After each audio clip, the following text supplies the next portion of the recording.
Hey there, and welcome to Ask a House Cleaner. I'm Angela Brown, and this is a show where you get to ask a house cleaning question, and I get to help you find an answer. Now, lots of times people will in their homes start sniffling and they itch their nose and their eyes water. And then they think, oh, well, I don't know, maybe it's something in the air. And then they just hope that mysteriously and miraculously it's going to get better. But it doesn't. And why? Why do we keep thinking that if we do nothing, the situation is going to change? Right. So, with me today, I've got a special guest, and I'm super excited. This is Shawna Holman, and she's the author of the book, A Healthier Home. And I've got a lot of questions about what we can do differently so that we don't wander aimlessly through our days with red eyes and itchy noses, and we can't breathe, and we feel really, really sad. So, please help me welcome Shawna Holman. Thanks so much for having me. My pleasure. Now, tell us a little bit about who you are, where you came from, and how you wrote this book. Okay, there's a kind of a long story to it, but I'll keep it brief. But I had a lot of health issues that included chronic sinus infections or migraines that we just could not figure out, and ended up getting extremely sick and almost losing my life. And then I started doing different things so that I could try and get my health in better order. And that included reading ingredients and changing what I ate and used in my home. And that was about 10 years ago. And I learned a lot of things very quickly and along the way and put different things into practice so that I could make my home and life healthier. And in about 2018, I started sharing that more publicly at the request of many family members and friends nudging me. And I started a public Instagram page, and it took off very quickly. And at the nudging of others again, I decided to write a book, and it's called A Healthier Home. And in it, I include all the tips and tricks I've learned along the way and more that I would like to implement as I continue on my journey toward a healthier home and life. Well, give us one healthy tip, for example, of something that we might find inside your book.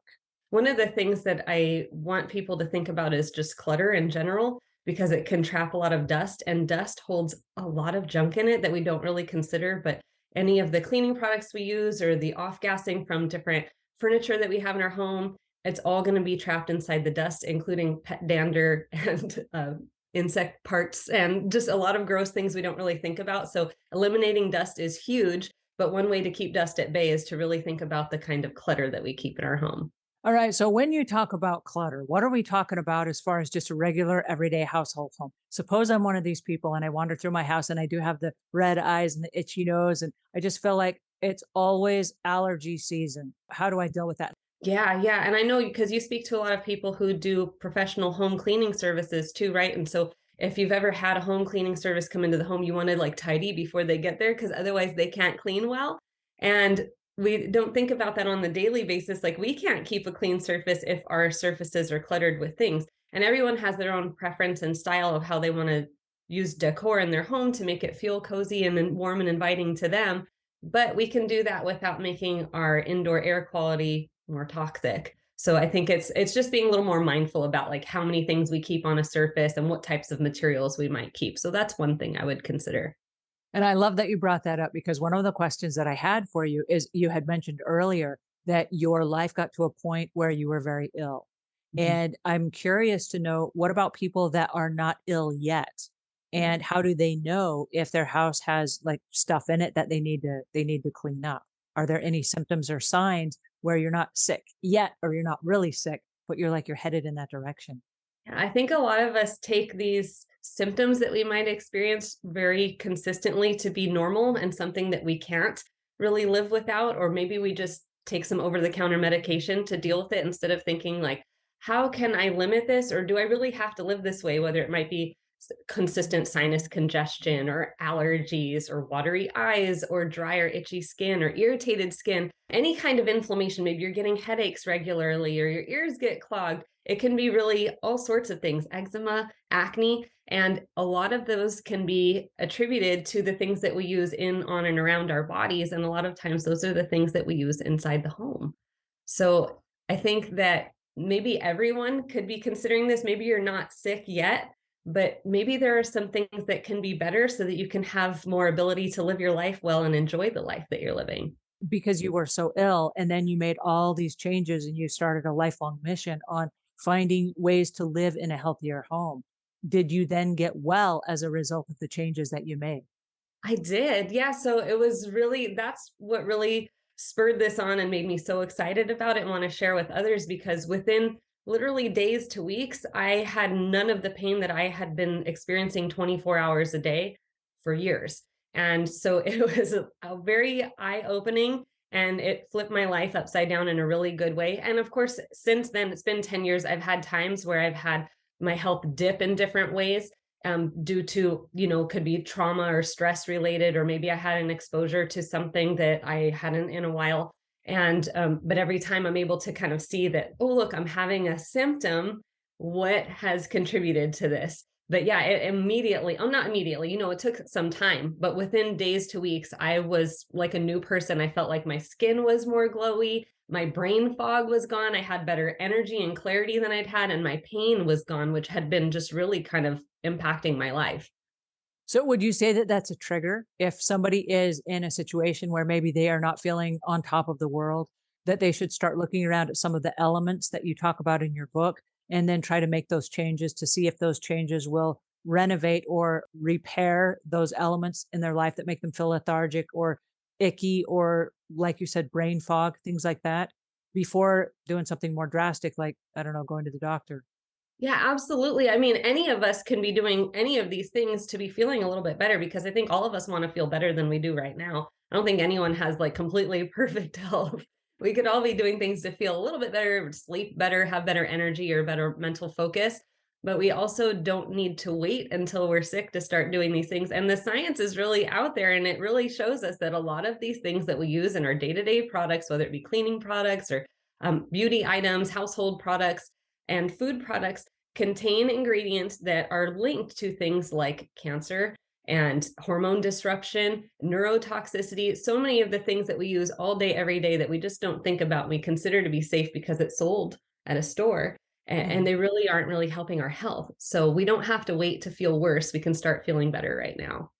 Well, and you said when you were not feeling well, that was a trigger for you to start reading the ingredients. Was it the Yes. ingredients on food or was it the ingredients on like things like deodorant and lotions? What was it that you were reading ingredients on? Yeah, I started with food. I had been a little bit more mindful of the ingredients in the cleaning products that I was using. My husband works in oncology and I Mm, just cancer's on my mind. So I just yeah. started thinking about, I don't know if these are things that I want to have all the time, but I didn't understand anything about them. But when I had the health crisis, it was food ingredients that I started reading first because I did an elimination diet to try and remove potentially inflammatory ingredients. And that really, because like I said, it flipped my world upside down and opened up my eyes to reading ingredients. And I just started reading ingredients on everything. And although at first I wasn't really understanding what all of these long, lengthy names meant, I knew that maybe it's not something that I want to have in my home or like sprayed all around or on me all the time. So I just started making small swaps over time as something would run low or wear out. I would try and replace it with something that's a little less toxic. And so is that a lifelong process for you? Like, do you now read the ingredients of everything and you're like, oh, this particular series of scary ingredients don't come into our home? Or like what's the process for that? Yeah, it's like that. I just think that over time, I mean, like I said, it's been almost 10 years. So some of the things that I swapped to the first few months or years are not what I would use in my home today. And probably some of the things I'm using now, I'll find better alternatives for later. I just like to always look, okay, this is running low. Is there something that is better? Maybe it's a better price also, or better ingredients that I can replace it with. And I'll just continue to do that along the way. I don't think that we ever fully arrive, and also, products change. Sometimes they're bought out by different companies, or they just have a different somebody in charge, or they just make a change. So I never just trust in a brand per se. I like to read the ingredients and make informed decisions about what I am spending my dollars on and what I'm bringing into our home. All right, let me ask you a trick question then. And this comes from the cleaning end of things. And that's kind of one of the focuses that I have. And there are a lot of products on the market that will say non-toxic, green cleaning, whatever. And then you read the ingredients, and that is not the case. And so, where do you draw the line between reading ingredients and reading labels? I really try and ignore the labels on the front, to tell you the truth. It's marketing claims, and their whole job is to draw you in and make you buy their product. And there's not a lot of regulation on some of these terms that they can use. Calling something all natural doesn't really mean anything to me. I always say poop is all natural too. It doesn't mean I want to use it for this. Well, so is So tobacco. So is exactly. tobacco. And yet Yeah. there's a death warning on the side of the box, right?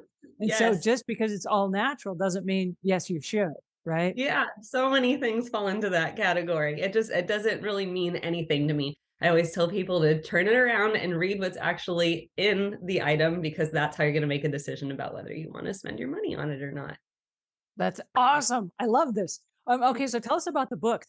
I became an accidental influencer. I did not mean for this to happen, but I am so happy and encouraged that people want to know more about these things. And I'm happy if I can be an encouragement or support or resource to anyone. So I continue to share. Like, well, if I were to turn any of my stuff into a book, I will have all of mommy's tips and tricks and insight to leave to my children. And so that Nice. was what really spurred me on to sit down and do it because I really didn't have the time to write a book. We made it happen. And so now that you have the book, what are the next steps for you? Yeah, I'm just kind of riding it. We'll see what happens. But yeah, if anyone wants to chat more about it, I'm happy to if I can fit it into our schedule. I'm just kind of like I hold it with hands like this. And if I am called somewhere, I want to show up and serve the best that I'm able and see what happens from there. I love that. Thank you so much for sharing with us today. Tell our listeners where they can go to find you and then also your book.